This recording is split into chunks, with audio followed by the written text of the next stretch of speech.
If you double the number of experiments you do per year, you're going to double your inventiveness. Life's too short to hang out with people who aren't resourceful. A brand for a company is like a reputation for a person. You earn a reputation by trying to do hard things well. One of the only ways to get out of a tight box is to invent your way out. What we need to do is always lean into the future. When the world changes around you and when it changes against you, what used to be a tailwind is now a headwind. You have to lean into that and figure out what to do, because complaining isn't a strategy.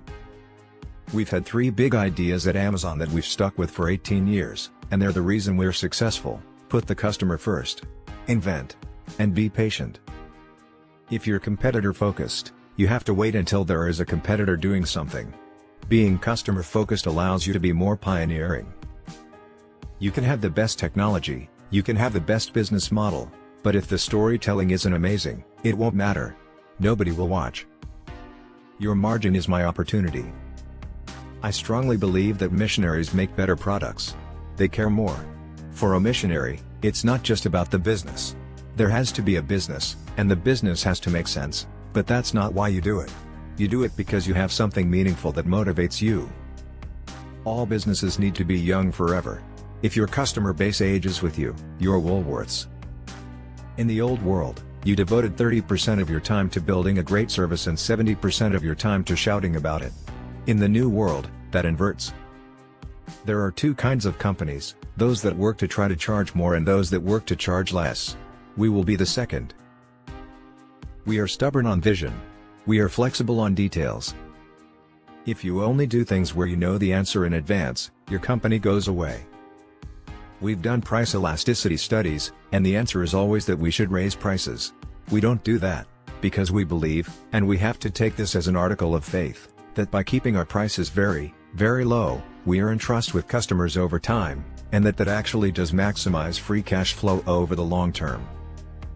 If you're long-term oriented, customer interests and shareholder interests are aligned. A company shouldn't get addicted to being shiny, because shiny doesn't last. All of my best decisions in business and in life have been made with heart, intuition, guts. Not analysis. Sometimes we measure things and see that in the short term they actually hurt sales, and we do it anyway.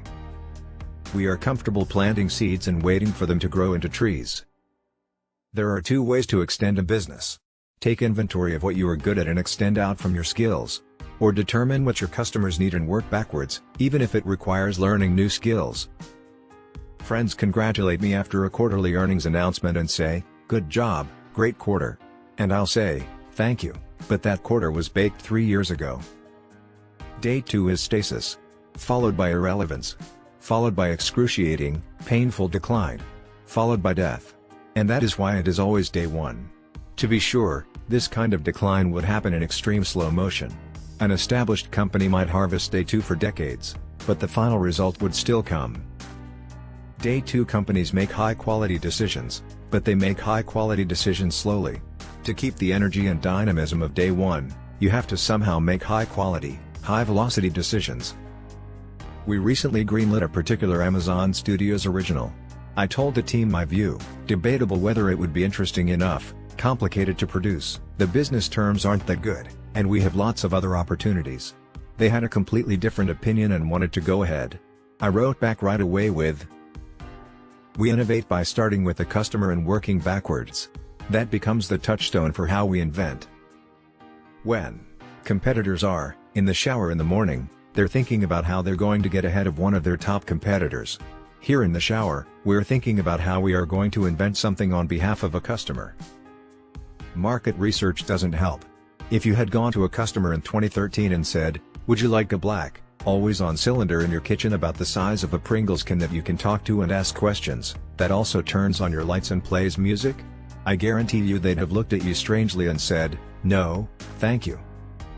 I do get asked, quite frequently, what's gonna change in the next 10 years?